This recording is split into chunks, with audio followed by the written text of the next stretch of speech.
Hey there, That's Life viewers. Welcome to the show. So glad to have you. Welcome to our show, That's Life. I'm your host, Leah Leach. Thank you so much for tuning into our show today. If you haven't already, please make sure you follow, like, and subscribe to all of our channels. You can follow us on Instagram at That's Life 0320 for updates. You can go to our Facebook page at That's Life 0320 2020, and you can go to our YouTube channel at That's Life by Leah Leach. Before we get started, we always talk about our sponsor. Our sponsor today is Mrs. Jamel Sanderson. If you're looking for a realtor in the Atlanta area, Jamel is your girl. Please utilize her because she will make the home buying experience amazing for you. All her information is below on our ticker, so please utilize her if you're looking for a realtor in the Atlanta area. Now, we always discuss COVID-19 because that's an ever fluid situation that we've got going on, hence the fact that we do our show from home. Our COVID numbers as of right now, confirmed cases is over 66 million. We actually crossed the threshold over 60 million a few days ago. Deaths confirmed right now are 1,527 cases. I'm asking everybody, please make sure that you're using best practices from the CDC. I know that we want to get together and we want to do holiday together and we want to do those things, but make sure that you're taking care of you and your family during this COVID pandemic. So on today's show, we're going to be talking about, are you mad? The stigma of an angry Black woman. And I am super excited about my guest today, Miss Latrese Bailey, but we're going to talk to her. We're going to get some insight on her point of view about the angry Black woman. So when we come back, we're going to get straight into the show. We'll be right back. You better come through with a professional. Listen, can you see me? Can you hear me? The business or products advertised, email us at 0320@gmail.com. You can get affordable packaging as well as doing our ticker every weekend on our show on Saturdays for just $10. Email us at that'slife0320@gmail.com for packaging, pricing, and for further details. And as you all know, I wrote my first book, Walking on an Unpaved Road. You can order this book directly on Amazon, or you can order it directly through me by following us on our Instagram page at Walking on an Unpaved Road. This is the story of my breast cancer survival and the journey through it. So support your girl in this book.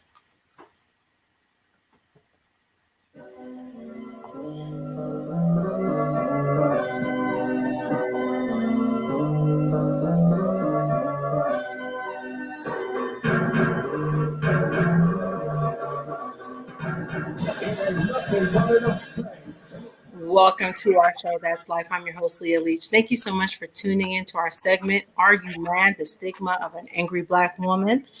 Before I introduce my very special guest, I'm going to read a stat regarding our topic today. And as you all know, this is a very personal topic for me, and we're going to talk a little bit about experience about that, but I just want to read the stat before we get started. From an article written in Forbes by Janice Assar, a Black woman has always been labeled as angry. From Maxine Waters, Oprah Winfrey, and Michelle Obama, Black women have often been categorized. The origin of the angry Black woman stereotype is believed to have stemmed from a 1950s radio show called Amos and Andy. The show depicts Black women as sassy and domineering. The angry Black woman stereotype has persisted over half of a century. In an August appearance, Donald Trump described Vice President-elect Kamala Harris as a nasty, mad, and angry Black woman. Terms loaded with history for Black women. During the presidential race, Trump would say this as he left this podium. Harris, quote, left the presidential race mad. She left angry, and there was no one more insulting to Biden than she was. So now I'm going to introduce my very special guest, Miss Latrese Bailey. And I'm super excited to have Latrese on the show because I have known Latrese more than half of my life, y'all. I've known her for a long time. Yes, it's been We a have long a time. long history, the two of us together. So Latrese, welcome to the show. I'm so happy to have you. Thank you. I am ecstatic and blessed to have even been thought of to join you on your show. So thank you. Thank you so much. And as I was saying to my wife earlier today, Latrese and I have known each other since junior high school. And so we've seen each other get married, have kids. It's been very interesting. Now, interestingly enough, we don't talk every day, but we get together and we talk. It's as if we has no time has passed. So I love our relationship, and I'm thankful that I have a friendship in you, Latrese. And I'm glad that I could have this particular conversation with you because I know that you will give some good insight to it. So tell the viewers a little bit about who you are and what you do. Well, again, I am Latrese, and I am a wife, mother, friend, cousin, sister, child, just added up. However, I feel like things have happened in my life that has given me a voice and has also shown me that there are women who need to hear some encouragement, motivation. And I got a big mouth, so I might as well. And let me tell you something. You've always been one of the things I appreciate you, Latrice, is you've always been opinionated, but you've always been real. And I think when we have a conversation like this that's so heavy, it has to be a real conversation that we have and that we spill our truth about what that is and what that looks like. So, like I said, this was the perfect person to have on the show today to talk about this particular topic. So, my first question to you, Latrice, is why do you believe Black women are denied showing strong emotions? Because we are supposed to be everything for everybody, do it with joy, comfort, nurturing, care, and no complaints. We are supposed to be everything to everybody. And the moment that we say no or stand up for ourselves, it's like people are taken aback, like, how dare you not want to do everything that I want you to do for me? And here we are, the angry Black woman. Right. And I think far too often we show strength, but we never show weakness. And I think that we look at weakness as a negative attribute when it doesn't have to be a negative attribute. Very true. Because we aren't taught. We I can say personally, because I can only go from this Black woman here. I was never really taught how to be vulnerable, how to just that you can be strong and vulnerable at the same time and show emotion. But in those instances, our weakness is taken for granted. Our vulnerability is taken for granted. So we have no choice but to hold everything close because it's not appreciated when we're tired. Child, you better speak the truth on that. Period. Tired. Just and period. Definitely. All right. So my next question to you is tell me why, if Black women are angry, which I believe we are to some capacity, what is the stimulus behind it? What do you think makes us and causes us to be as angry as we are? Life, man. Society. So I've had like revelations and clarity. Like you said, I've always been very opinionated. Um, and I'm real off the hip. I can give it to you as well as I can take it. However, what I've learned from working in corporate America and being a mother and being a wife and all these other things is that society doesn't love us. They don't love Black women. When I see how some, and I can only say some, Black women speak about where they came from, their mothers, aunts, whomever, it's discouraging. And when I look back on the things that I've sacrificed willingly in my life for my family, and then to not be appreciated or underappreciated, yeah, I'm mad. I'm highly upset about it. all. And y'all just gonna have to deal with it. And that's real. And we're going to talk about some stuff about that too, because we're going to talk about workplace, because I think that's one of the key things in how we deal with our anger and how we just deal with things in general as a whole as Black women. Agreed. My next question to you is, do you believe that women that we say are angry have influenced other women? So, for example, do you believe that the women like Oprah Winfrey and even the Maxine Waters have influenced us? And why do you believe that they've influenced us? Yes, they've actually influenced us to be comfortable having a voice, to be comfortable making people uncomfortable with the fact that we have a voice. And I'm okay with that. Yes, sis, I understand all the faces that Maxine Waters makes. She don't even have to say a word. I know exactly what she's feeling, what she's thinking, and why she's making the faces that she makes. Because so often we've been silenced and we can't show any type of contrary. We can't be contrary to anything.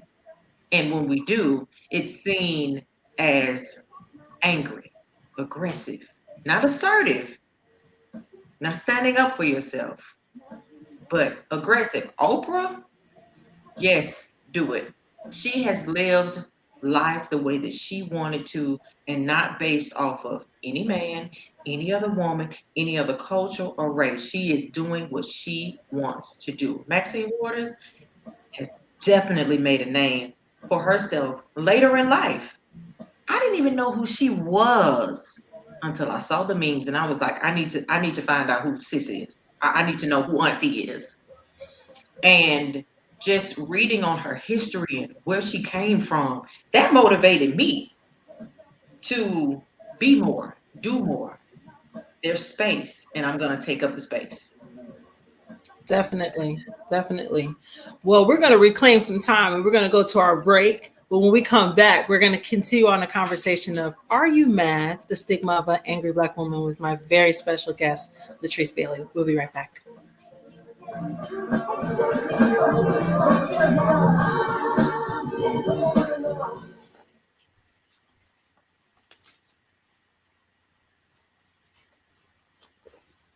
To have your business or product advertised, email us at thatslife0320@gmail.com. You can get affordable packaging as well as doing our ticker every weekend on our show on Saturdays for just $10. Email us at thatslife0320@gmail.com for packaging pricing and for further details. And as you all know, I wrote my first book, Walking on an Unpaved Road. Please support me in this book. This is actually the journey of my breast cancer and everything that I endured before, during, and after. It is here to empower and motivate all women. And definitely support me on Amazon. You can go to Amazon and order directly.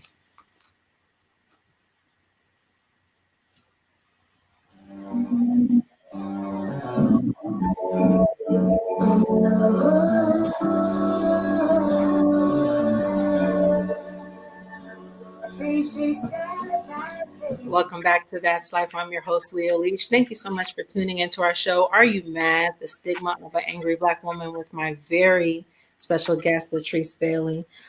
Before we get started on the second part of our interview, I would like to read another stat. And this one kind of pricked me in a way that the other one didn't, but I'm going to read it to you. And I just want y'all to give some input about it. In the U.S. Open in 2018, Serena Williams received a code violation for coaching, a penalty point for breaking her racket, and a game penalty for calling the umpire a thief. She also had to pay a $17,000 fine. In 2009, she was fined $82,500 for an angry outburst, though she is far from the only player in tennis to face punishment for similar conduct. And we all know tennis is a very intense sport, and we've seen many a player have an outburst. But I just wanted you to hear that particular part of it. So I'm going to go back to some questions for you, Latrese. And ironically, I have people on my set. So let me just say that first. I have people that are coming from every direction. And one of the questions that came to me was actually a question I already had, which was similar to what I had. So my question to you, Latrese, is with everything going on in our current climate and the new term that we have, the Karen, and we all know what Karen is. We don't even have to go there. But for those that don't know, Karen is a terminology that was given to Caucasian women who call the police on Black people for whatever the reasons are, just to be Black in America. So Karens have become the new norm in the digital society. So what's the difference between a Karen and an angry Black woman? And do you believe that Karens have been more accepted than Black women? Yes. Yeah. Yes. White women in general are always more accepted than a Black woman. She can call all the managers, all the corporates, and all of that, and she's being assertive and getting what she wants. However, on the flip side, if I go and I say, no, I'm not pleased with the service, I'm going to call corporate. Now I'm an angry Black woman who's mad that she didn't get her way. Yes, there's a clear and present difference. And I don't care what is said, the record has shown the clear and present difference.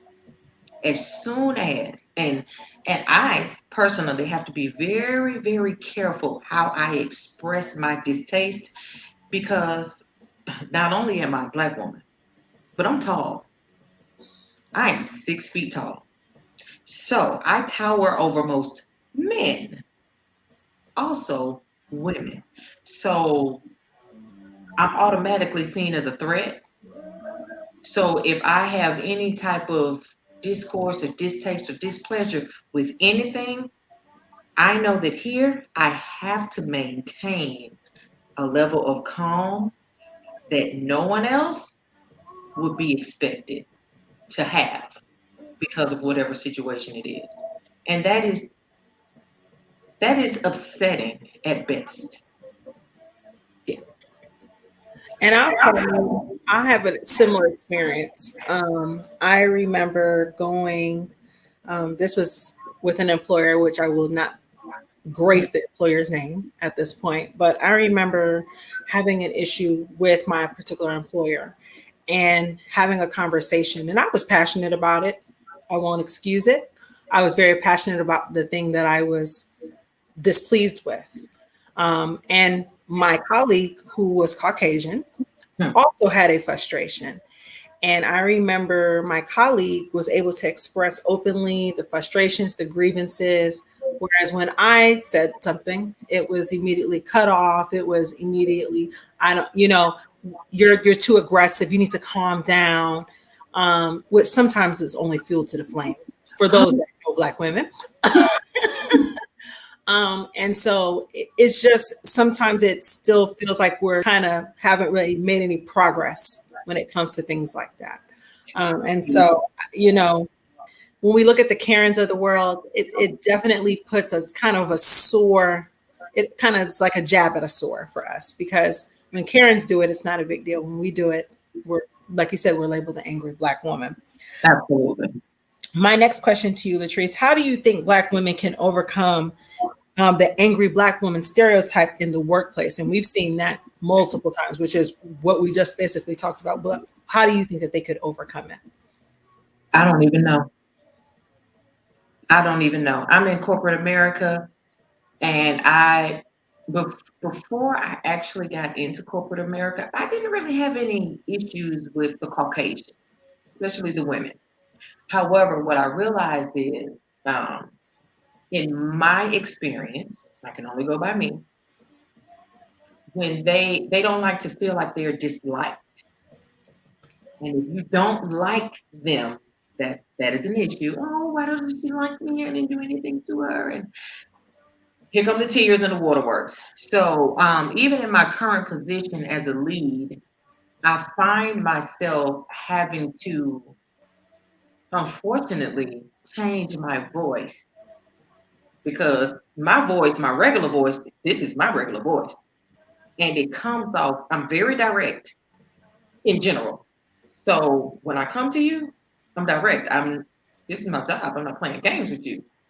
So I find myself having to, well, I'm not really sure if that's the way that we need to go with this. So I have to bring my voice up, soften it to make the others feel comfortable with opposing opinions on something. And honestly, being accepted, that's not on us. This question honestly needs to be added to, it needs to be asked to them. So what can we do to make you all feel comfortable with us being who we are? And the answer is nothing.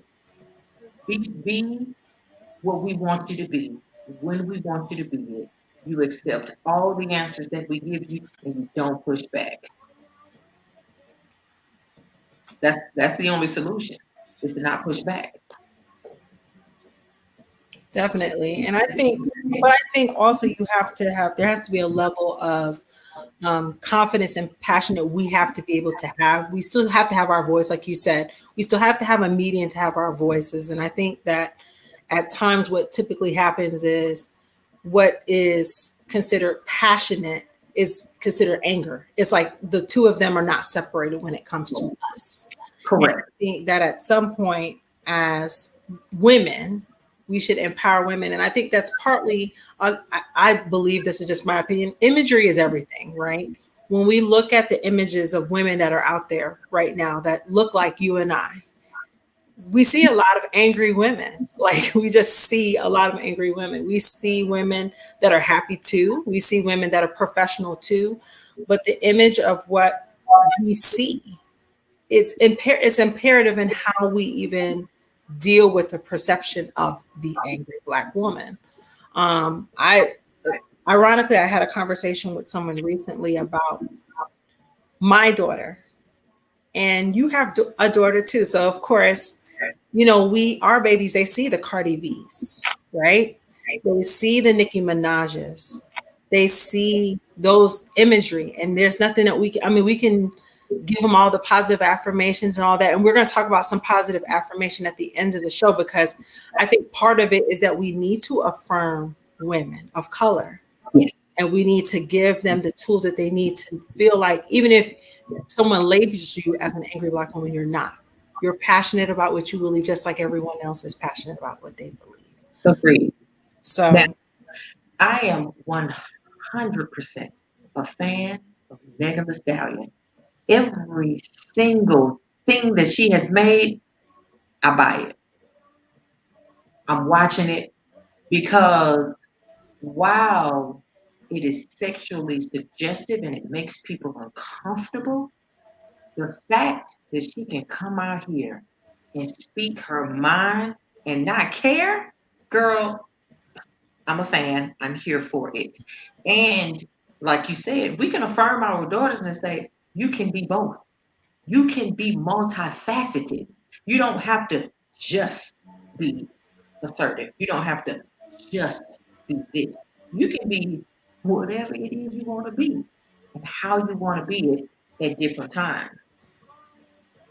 It can be tall. definitely. Yeah. And who would you say, in your opinion, like when you think of a woman, of a Black woman, who would you say has had the most influence on you, even if it is the stigma of the angry Black woman? Who would you say would have had the most influence on you? Two women, Michelle Obama and Megan Thee Stallion. Because while Michelle Obama is poised and she is very articulate and she's intelligent, you can see it. It just comes off of her. She is elegant, but you can see on her face that she is not to be played with. She's not about to play with you about anything. She's gonna let you know exactly how she feels and what's gonna happen in her way. Now on the flip side, Megan is young. She's what, 25? She's 25.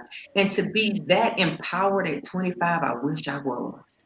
Man, I wish I was. So when you when you put those two women together, they're on two different sides of the spectrum as far as age, career, all of that. But it's still empowering, period. Whether you're dressed from neck to ankle or pasties to thongs, it's empowering because they're showing that you can do this whichever way works for you. And the people that's with you are going to be with you. And those that are not, they're not. Okay. Next. So those are my two influences. Yeah, like you, Latrice, I have a young and an old too. So Okay. my older is my mom. And I say that because my mom is one of the strongest Black women I've ever seen in my entire existence. I mean, of course, she comes from a line of strong women too, so that also helps the case.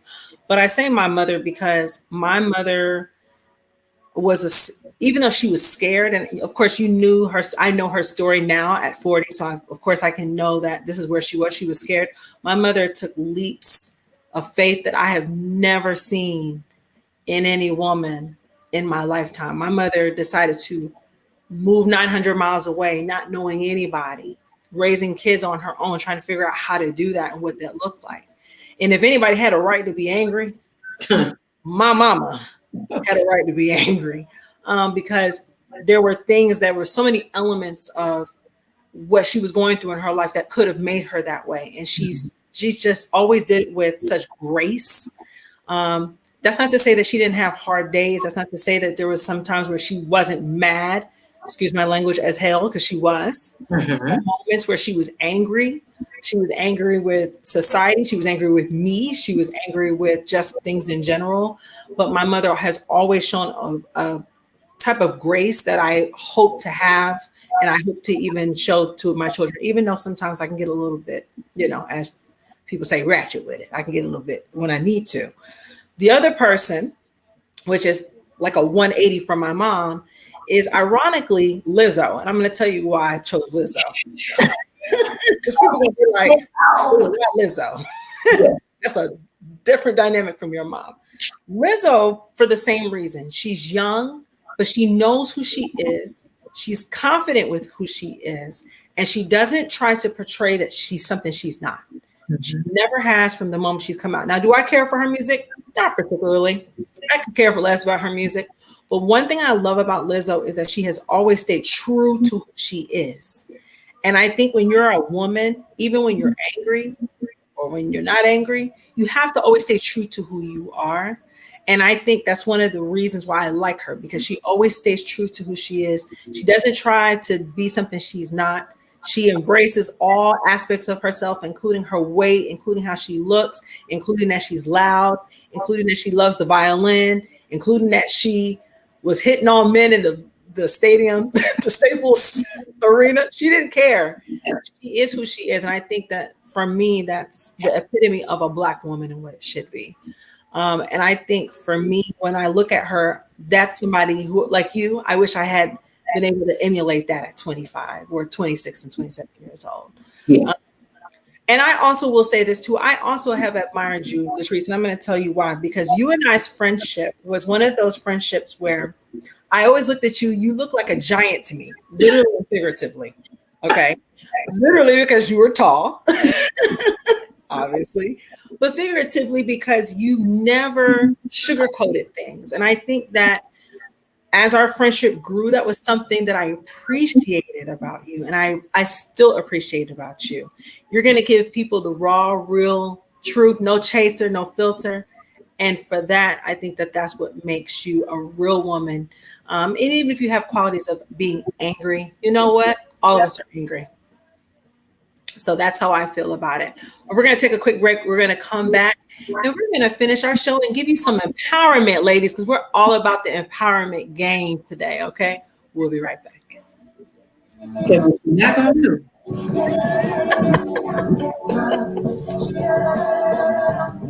You want me to cry.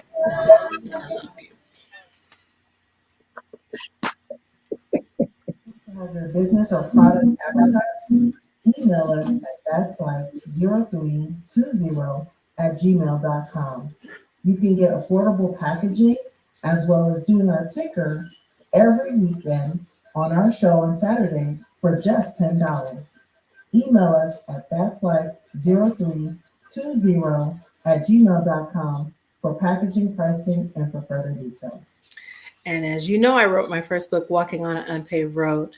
Please support me. You can go to Amazon and order this book directly. You can also go to our Instagram page at Walking on an Unpaved Road, and you can see a little bit of snippets about my book and also order there.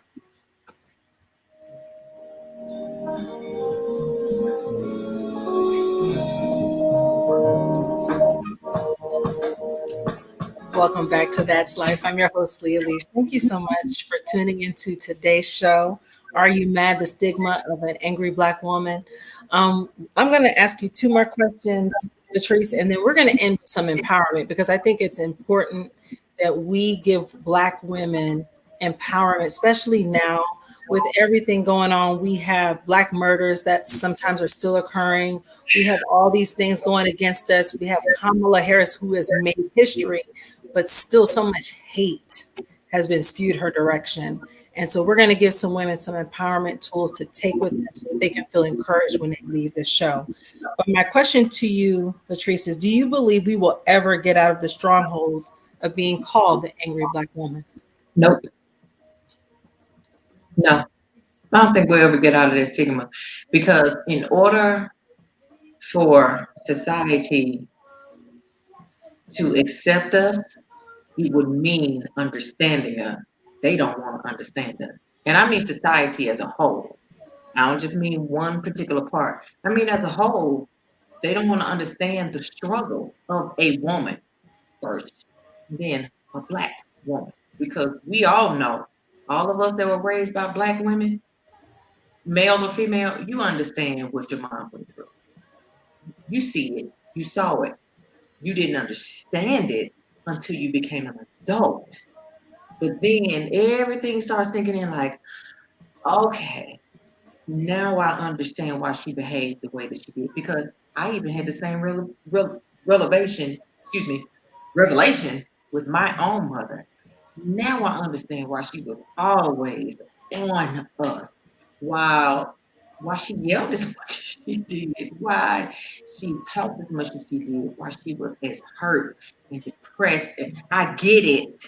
I understand. Nope. Understanding Black women is hard to come by, and even for other Black women. We do not give ourselves and each other the space to be human. And I can attest to that. I don't give myself enough room to be human and to be vulnerable because that's not going to get me where I need to be right now. So I got to go, and I'll apologize on my way. My bad. And I think part of it is a big part of it is that the things that we're hurt by are deep rooted. I mean, they are deep, like people will never understand how deep rooted a Black woman's pain is. And I think it's very easy for people to say, well, how many times y'all gonna dredge this up? But no, you don't understand. If you go back to the history of Amos and Andy, if you actually look at the context of that show, and you look at the context of all the shows that have preceded that were similar to that, there's a lot of context behind why we're so angry. And I think that until we really face that, not just Black women face that, but like you said, society as a whole faces that, it's gonna always be a tug and war. I love my sister, but I'm gonna respectfully disagree. Right. And the reason why I say that is because I believe that if we, us women, we have the stronghold to be able to change the narrative, we can change it. And it starts with dialogue. I think that dialogue is one of the key things to change how we do things. Now, is it going to change overnight? Absolutely not. It hasn't since the 50s. We're here in 2020 still talking about the angry Black woman. Yes. I think that there's some things that we can do to have conversation. And one of the things that I'm very thankful with my mom about is my mother has always been a proponent on therapy and seeing people and talking to people. And that is a stigma that has been on Black people for so long that we shouldn't talk to nobody. What are you going to a doctor for? What's wrong? And we talked about that in a previous episode when we talked about the COVID emotional roller coaster, about people going to therapy. You have to deal with hurt. You cannot do it by yourself. It may have to involve a second, third party to get involved. And so my prayer is that we will get out the stronghold. Yes. And of course, when we have dialogue like this, we will. And we're going to also throw some empowerment tools too to kind of help you with that too. But I'm thankful that our sisterhood, we Yes. don't bash each other. We love on each other. We support one another. And I'm thankful for the relationship that we have as a community as a whole for you and I, Latrese. Yes. My next question to you is, what are some ways that you believe and some ways that others can do to help uplift women in the community, in our community? The first thing is to understand that we are not in competition with each other. There is enough room in this world for us all. All of our gifts, all of our businesses, networking, opportunities, whatever. There is enough room for us. Literally, each one teach one is the only way that we are going to get there. We have, as a sisterhood, we have got to understand that number one, we shouldn't be competing with each other about anything. Man, job, money, nothing. We can come together and we can build. If we would just build, we would be unstoppable. Period. We would knock down walls, barriers, boundaries. The more of us that build and lift each other up is the only way we can go. Definitely. And we cannot have, I'll tell you something that is close to me. We cannot have the crab mentality, people. We cannot be pulling us now. If anything, we need to be embracing each other. And like you said, our differences, our similarities, and helping one another to grow. And that's the only way we're going to get through something like this. So now, since we're on that topic, we're going to talk about 6 ways to affirm my sisters. And I hope that all of you all can get something out of this. I hope that for those that are watching that are women of color, and also those that are not of color, that you'll be able to get something out of this. I think that at the end of the day, humanity has lost its way. And I think that it's important that we find ways to affirm each other, particularly now, because we have so much going on between holiday season coming up, COVID-19, people are dying left and right. And so we have to find ways to affirm one another. So here's 6 ways to affirm the Black woman. And Black women, this is 6 affirmations you can say to yourself. Number 1, embrace your greatness. You come from royalty. I don't know if you saw it, y'all, the color I wore today is purple because I come from royalty and I know who I am. And that's part of knowing who you are. Even if your story is one of those stories that you've come from a hard life and you've had some adversities, you still come from greatness, and to go back to the roots of who you are and what you are. Number 2, accept responsibility for your own happiness and development. I cannot express how important that one is. And Latrese, I'm going to let you get into that one, because what are some things that we can do to ensure our own happiness when we're dealing with ourselves? Get out of your own way. Understand that there are things that take time, and there are things that you just don't know until you know it. But show yourself some grace.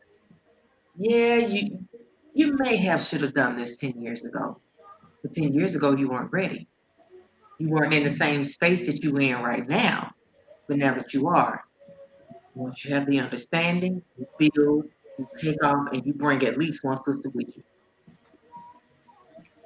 Yeah, that hit me, because I remember having a conversation with wife about, man, I should have did this show 10 years ago. But guess what? Like you said, 10 years ago, I wasn't in headspace. No. I didn't have a story to tell 10 years ago. Correct. And I've been watching you.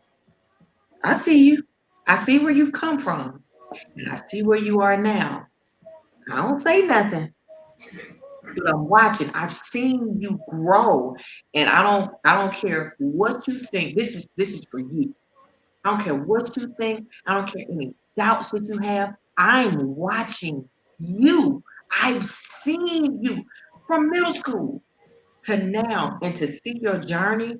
I am happy to just know you. Thank you, friend. That means a lot. You about to try to choke me up on my show. I don't appreciate Happy. Now with your eyes now, and not just with your mouth. That means something to me. That shows, girl. We'll talk about this another time. But thank you for being exactly where you are. And thank you for being who you are, because who you are influences people too. So I ain't gonna have you choke me up on this show though. I don't appreciate that. Number 3, be proud of your culture, upbringing, and experiences, because that's what made you you. Let me tell you something, you all. Many of you all don't know I am a proud Afro-Latina. My mom is Central American, and I am proud to represent that. I come from women of strong, man, I cannot even begin to tell you how strong they are, and just how the ability of them being able to be resilient and bounce back. So remember who you are, because those experiences build and mold you to the person that you are. Number 4, you have the power to create change. And I need to say this 10 times for all of you all. You have the power to create change. My question to you, Latrese, is what do you believe are some ways we can create change within our community? Don't be afraid to start that business, to step out on faith. What I've realized is our trials aren't for us, really. Like it is, but it's actually to help somebody else who is in the same position that feel like, I'm not gonna be able to do this. Like I can't do this. But if someone hears your story and they hear your struggle, they hear where you came from and where you're going to, that can help motivate and get them together. And who knows how many people that you're gonna bring with you, and they'll bring with them, and so on and so forth. So you can actually do whatever it is you want to do. You can. Absolutely. Absolutely. Number 5, don't let society dictate who you are. Listen, people want to talk, people going to say something. That's just the nature of the game. But don't let anybody dictate who you are. And number 6, which is my favorite one of them all, always remember you are enough. You are enough. We can always grow. Like a flower, you have to nourish it. You have to give it the things that it needs. But you as the vessel, I always tell my kids, you as a person, you're the pizza, you're the crust. The only thing you're supposed to do is change your toppings, meaning every so often you go through growth. Sometimes you might want pepperoni. Sometimes you might want pepper. Sometimes you might not want anything. But your base always stays the same. You are enough as you are. Okay, so remember that. I'm going to read a quote, and then I'm going to let us close out together, Latrese. And I know I normally do it differently. I normally close out with the quote. I let you think, and I close out the quote and Bible verse. But I want to read something first, and then I'm going to let the viewers know where they can find you, and then we're going to close out with our quote and our Bible verse. So I just got a quote, and I'm going to make this a quote. This is from my mom. She actually just gave this to me. Sometimes it's best to address what you have to say in writing rather than verbally. And the reason being is that when you write, it comes from your heart. When you're verbal, it comes from here. It comes from here to here. And a lot of times what comes out of here to here is poison. Versus when you write, it comes from your heart, because you have things that have been inside of you that have to come out. I like that. So I'm going to use that as a quote, and we're going to hashtag that as a quote from my mom. Absolutely. Yeah. So when you have disdain with somebody, write it out. Hmm. So you can heal from it, because guess what? In writing, it also is a healing. because you're actually getting it out of you. It's true. That's effective communication. Correct. Latrese, I love you. Thank you so much for being a part of the show. Tell the viewers where they can find you if they want to see something, because I know you got some cool things going on your side too that you're trying to get up on the get up. So tell the viewers a little bit about where they can find you. I do. Okay, so you can find me. I do have a podcast. It is raunchy. Okay, so if you don't like cussing, please don't listen to it. But if you know somebody who like cussing, you do too. You can reach me on Spotify at It's the Candy Bag BIH. You can email me at itsthecandybag@gmail.com. It's the same on Instagram. You can find me at melanated_queen_warrior on Instagram as well. And you can follow me on Facebook if you want to. I say what I want to say. I say it, but I say it. That's it. You say what you said, and that's it. That's all we're going to do with it. My sister, I'm going to end with a quote and Bible verse, and this is to inspire all you that are watching this show right now. This quote is from one of my favorite, Miss Janet Jackson. I'm convinced that we Black women possess a special indestructible strength that allows us to not only get down, but to get up, to get through, and to get over. Our Bible verse of today is from Isaiah 46:4. I am who he made me. I am he who will sustain you. I have made you. I will care for you. I will carry you. I will rescue you. Thank you so much for tuning into our show today. Are you mad? Because we're not mad anymore. We're actually happy right now. The Stigma of an Angry Black Woman. I'm your host, Leah Leach, with my very special guest, Latrese Bailey. See you. Bye, y'all. Bye, y'all.